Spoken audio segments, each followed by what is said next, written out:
Hi hello ಎಲ್ಲರಿಗೂ ನಮಸ್ಕಾರ. ನಾನು ನಿಮ್ಮ ಲಕ್ಷ್ಮೀಗೌಡ ಮಾತನಾಡುತ್ತಿರುವುದು.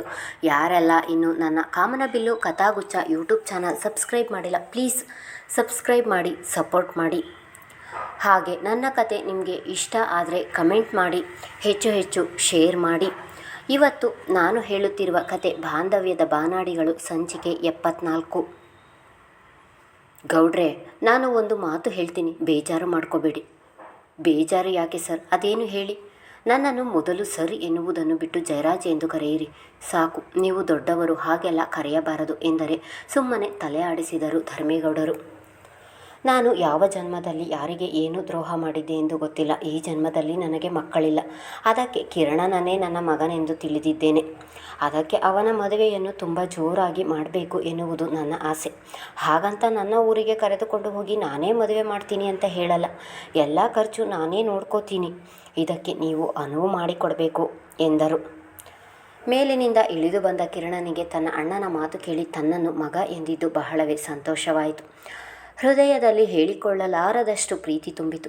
ಅದೆಷ್ಟು ಪ್ರೀತಿ ಇಟ್ಕೊಂಡಿದ್ದಾರೆ ನನ್ನ ಮೇಲೆ, ಆದರೆ ಅದನ್ನು ಎದುರಿಗೆ ಮಾತ್ರ ತೋರಿಸಲ್ಲ. ಅದು ಯಾವ ಅಹಂ ಅಡ್ಡ ಬರುತ್ತಿದೆ ಎಂದು ನನಗೆ ಎಂದಿಗೂ ಗೊತ್ತಿಲ್ಲ. ನನಗೆ ಮಗನ ಸ್ಥಾನ ಕೊಟ್ಟಿದ್ದಾರೆ. ಈ ರೀತಿಯಿಂದನಾದರೂ ನಾನು ಅವರ ಮನದಲ್ಲಿ ಏನಿದೆ ಎಂದು ತಿಳಿಯಿತಲ್ಲ, ಅದೇ ಸಂತೋಷ ನನಗೆ ಎಂದು ಮನಸ್ಸಲ್ಲೇ ಖುಷಿಪಟ್ಟನು. ಸೂರ್ಯನಿಗೆ ಜಯರಾಜ್ ಅವರು ಮಕ್ಕಳಿಲ್ಲ ಎನ್ನುವ ಮಾತು ಕೇಳಿ ತನ್ನ ತಂಗಿಗೆ ಡಾಕ್ಟರ್ ವತ್ಸಲ ಅವರು ಹೇಳಿದ ಮಾತು ನೆನಪಾಯಿತು. ಹೌದು, ನನ್ನ ತಂಗಿಗೂ ಕೂಡ ಮಕ್ಕಳಾಗುವುದು ಕಷ್ಟ ಎಂದು ಹೇಳಿದ್ದಾರೆ. ಈ ವಿಷಯವನ್ನು ನಾನು ಕಿರಣನ ಜೊತೆ ಮೊದಲೇ ಮಾತನಾಡಬೇಕಿತ್ತು. ಅದು ಹೇಗೆ ಮರೆತೆ ನಾನು? ಅಂದರೆ ವಿಷಯ ಗೊತ್ತಿದ್ರೂ ಮದುವೆಗೆ ಒಪ್ಪಿದ್ದಾನೆ. ನನ್ನ ತಂಗಿ ಎಂದರೆ ಅಷ್ಟೊಂದು ಇಷ್ಟನಾ ಇವನಿಗೆ? ಮೊದಲು ಇದರ ಬಗ್ಗೆ ಕಿರಣನ ಬಳಿ ಮಾತಾಡಬೇಕು.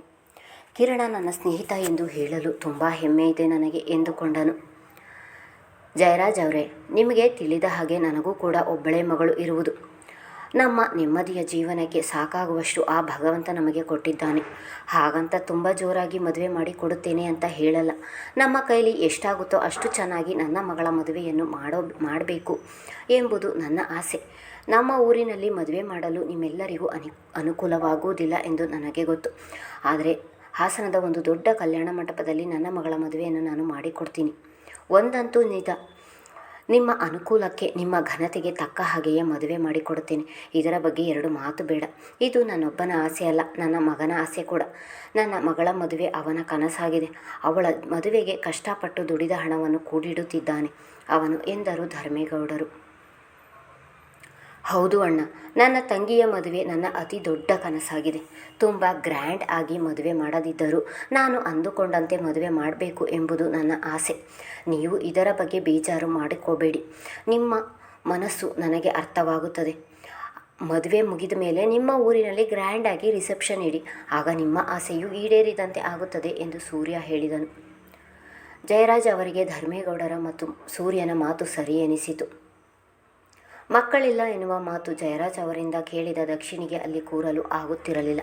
ಮದುವೆಯಾದ ಹೊಸದರಲ್ಲಿ ಈಗಲೇ ಮಕ್ಕಳು ಬೇಡ ಎಂದು ಗರ್ಭ ನಿರೋಧಕ ಮಾತ್ರೆಗಳನ್ನು ತೆಗೆದುಕೊಂಡ ಪರಿಣಾಮ ಅದು ಗರ್ಭಕೋಶಕ್ಕೆ ಹಾನಿಯಾಗಿ ಇನ್ನೂ ದಕ್ಷಿಣಿಗೆ ಮಕ್ಕಳಾಗಲಿಲ್ಲ.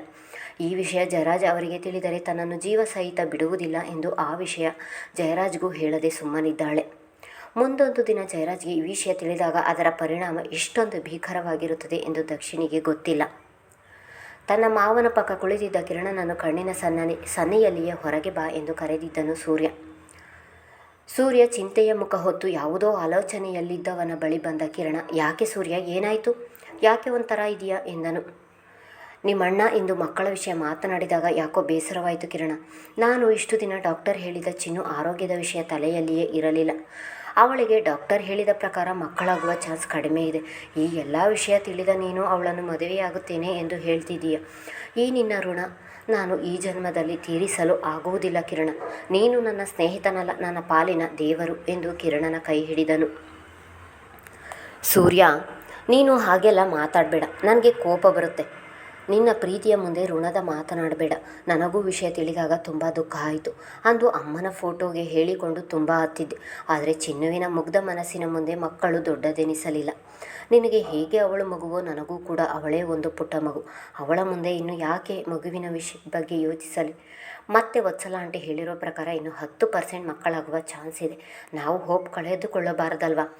ನೀನು ಈ ವಿಷಯದ ಬಗ್ಗೆ ಯೋಚಿಸುವುದು ಬಿಟ್ಟು ಮುಂದೆ ಆಗುವ ಕೆಲಸಗಳ ಬಗ್ಗೆ ಗಮನ ಕೊಡು. ಮತ್ತು ಈ ವಿಷಯ ಯಾರಿಗೂ ಹೇಳಬೇಡ, ಚಿನ್ನುಗೂ ಕೂಡ ತಿಳಿಯಬಾರದು ಎಂದನು. ಎಲ್ಲರೂ ಸಂಜೆಯ ವೇಳೆಯಷ್ಟರಲ್ಲಿ ಹೊರಟಾಗಿತ್ತು. ಸೂರ್ಯ ಮತ್ತು ಚಿನ್ನು ಕೂಡ ರಾತ್ರಿಯ ಬಸ್ಸಿಗೆ ಬೆಂಗಳೂರಿಗೆ ಹೊರಡಲು ತಯಾರಾಗುತ್ತಿದ್ದರು. ನಾಳೆ ಒಂದು ದಿನ ಇದ್ದು ಹೋಗಿ ಎಂದು ಅನ್ನಪೂರ್ಣ ಅವರು ಹೇಳಿದರೆ, ರಜೆ ಇಲ್ಲ ಅಮ್ಮ, ನಾಳೆ ಡ್ಯೂಟಿಗೆ ಹೋಗಲೇಬೇಕು ಎಂದು ಹೊರಡುತ್ತಿದ್ದನು ಸೂರ್ಯ. ಕಿರಣ ಅವರ ಮನೆಯ ಅಂತಸ್ತಿಗೆ ತಕ್ಕನ ಹಾಗೆ ನಾವು ಮದುವೆ ಮಾಡಿಕೊಡಲೇಬೇಕು. ಜೋರಾಗಿ ಮದುವೆ ಮಾಡುವುದೆಂದರೆ ಸುಲಭವಲ್ಲ. ಅದಕ್ಕೆ ಈಗಿರುವ ಹಣ ಒಡವೆ ಯಾವುದೂ ಸಾಕಾಗುವುದಿಲ್ಲ. ಮುಂದೆ ಏನು ಮಾಡ್ತೀಯ? ತನ್ನ ಮಗ ಮದುವೆಗೆ ಹೇಗೆ ದುಡ್ಡು ಹೊಂದಿಸುತ್ತಾನೆ ಎನ್ನುವ ಚಿಂತೆ ಧರ್ಮೇಗೌಡರನ್ನು ಕಾಡುತ್ತಿತ್ತು. ಅದೇ ಚಿಂತೆಯಲ್ಲಿ ಬೆಂಗಳೂರಿಗೆ ಹೊರಡುವ ಮಗನ ಬಳಿ ಕೇಳುತ್ತಿದ್ದರು. ಹಾಗಂತ ಧರ್ಮೇಗೌಡರು ಸುಮ್ಮನೆ ಕೂರುವುದಿಲ್ಲ. ಅಪ್ಪ, ನೀವೇನು ಯೋಚನೆ ಮಾಡಬೇಡಿ. ನಾನು ಆಫೀಸ್ನಲ್ಲಿ ಸ್ವಲ್ಪ ಲೋನ್ ತೆಗೆದುಕೊಳ್ಳುತ್ತೇನೆ. ಅದು ಸಾಕಾಗಲ್ಲ ಅಂದರೆ ಜಮೀನಿನ ಮೇಲೆ ಬ್ಯಾಂಕ್ ಲೋನ್ ಮಾಡಿಸಿದರಾಯಿತು. ಚಿಕ್ಕಮ್ಮನನ್ನು ಕೇಳಿ ಅವರ ಕೈಲಿ ಎಷ್ಟಾಗುತ್ತೋ ಅಷ್ಟು ಕೊಡ್ತಾರೆ. ಮತ್ತು ಹತ್ತಿರದಲ್ಲೇ ಎಂಗೇಜ್ಮೆಂಟ್ ಮಾಡೋಣ. ಮದುವೆಗೆ ಸ್ವಲ್ಪ ತಿಂಗಳುಗಳು ಕಾಲಾವಕಾಶ ಪಡೆದು ಮದುವೆ ಇಟ್ಟರಾಯಿತು. ನಮಗೂ ಹಣ ಹೊಂದಿಸಲು ಸಹಾಯವಾಗುತ್ತದೆ ಎಂದನು. ಮುಂದುವರಿಯುವುದು.